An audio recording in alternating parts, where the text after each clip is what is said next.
the last few months, I've been on this search for the Philippines' most economical car based on very realistic driving conditions. Basically, I take the car out on my day-to-day grind, and then I also subject it to a very similar highway consumption cycle. After testing so many different cars, one little car just started to shine and ended up on top. It was this little thing, the Hyundai Accent 1.6 CRDI.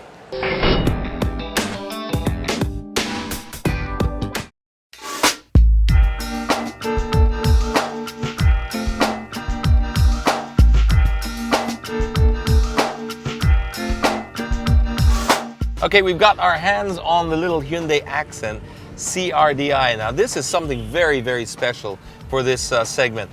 It's special because I've tested this at length, not just for this time, and this car is incredible on fuel. I mean, it's a camel. This thing will just sip it like that. It's just really, really good. And if you're driving it, whether it's in the city or on the highway, this thing is just, well, it topped my personal search for the most economical car in the country so far. And it's no wonder. I mean, it's such an efficient engine. To think that we're driving it with a 4-speed automatic gearbox. If this thing was a 6-speed or even a 5-speed, I could just imagine what the returns would be.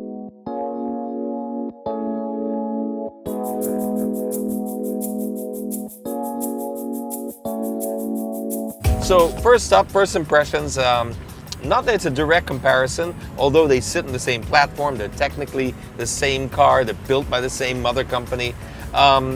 This one here is a bit, let me see, the technology I think is where they spent the money on, because it's still a little bit bare inside. I prefer the headset of the Kia a lot more.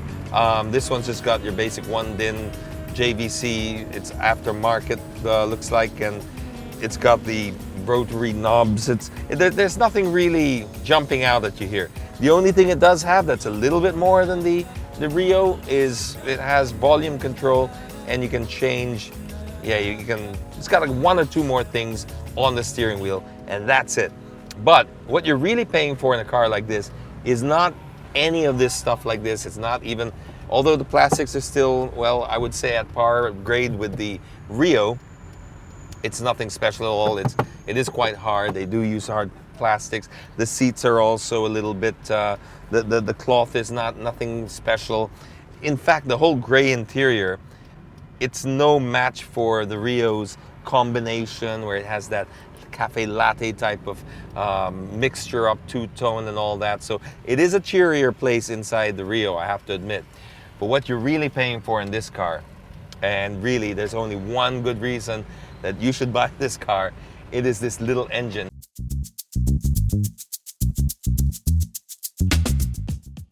Cameraman again, he hates it when I do this, but all that torque, it's just in this little lump of an engine that's just built so well. It's economy, it's power, it's performance. It's actually, I hate to say it, a fun car to drive, and actually a fun car. Who would have thought a little oil burner like this, which is really geared, I think, primarily to either the taxi market or the super fleet market, is actually fun.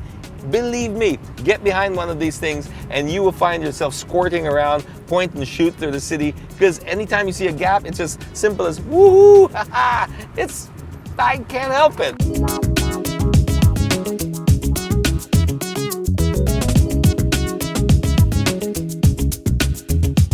Another point that I made in the Rio, and here's a good example. Hyundai have put a leather wrapping around their wheel. Remember, I was complaining about that in the Rio. Not because it's necessarily a very bad thing, but it's just a little minor detail like this. How much would it really cost?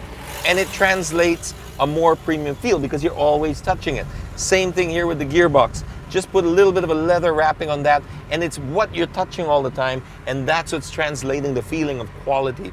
So a nice little touch there. Inside is roomy. It doesn't feel as roomy as the Kia Rio, but then again, it might also have something to do with the color, the choice of color in the cabin. Being all gray and just broken up very little bit by chrome, it doesn't give you that feeling of that bright and cheery feeling and all that inside. So I bet you if you were to measure them up, nothing much in between the two cars, but I did feel a little bit more space in the Rio, just by a fraction.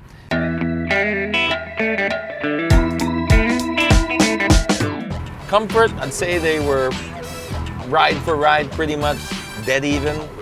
You can hardly really tell the difference. You're feeling that it's the same platform, the same underpinnings that they use, so you really don't feel much. And Hyundai, in order to give you that beautiful diesel engine that they've gotten there, had to, of course, well, cut back on costs elsewhere, and that might be just where I feel a little bit more NVH in this car than I do in the Rio. So the Rio I find also just a little bit easier to drive in the city. The steering wheel seems to be a little bit lighter in the city, but then this seems to have a little bit more response when you're picking up speed. It's probably the difference in the EPS, the electronic power system that they use in power steering, should I say, in these cars.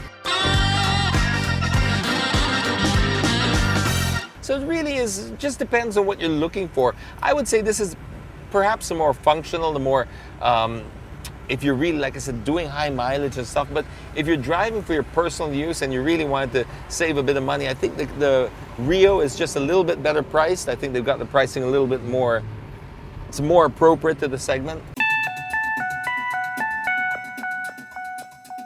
Design-wise, well, you know, it's always a tricky thing to talk about because it's very, very subjective.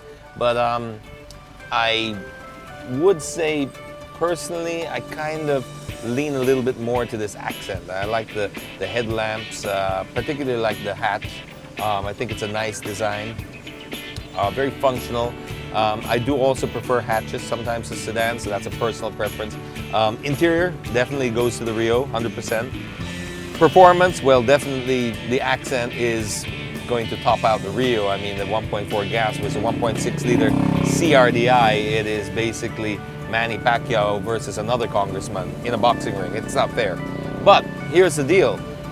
You are paying quite a hefty premium for it, somewhere around over 160,000 pesos more for a premium for this car than the Rio. So if you're doing it just to save fuel, that 160,000 can buy you a lot of gas. So that's where it starts to be like this when you're making your decision. So if you're going to be running a lot of mileage, this is really a great car to have because it makes sense when you break it up over distances, etc. Plus, of course, it's just a diesel for me is just more practical in this country. But if you're really just doing it on putting out the numbers out there, well, then the Rio does also make a lot of sense. So there you have it. The Hyundai Accent, a talkative little car, that one, and a pleasure to drive. All right, well, that's pretty much all we have time for this week. We're wrapping up the show, but don't forget, if there's anything you'd like to see on the show, perhaps a person, a car, or even a place, or maybe it's a motoring issue that's affecting your life, let us know. Talk to us about it. We're on Facebook, Drive on 9TV, or you can visit my website, jamesdeacon.ph. There's all the Instagram, Twitters, and Facebook thingies there. Very easy to get a hold of me, so make sure you do. We'd love to hear from you. Okay, till next week, I'm James Deacon. Drive safely, everyone.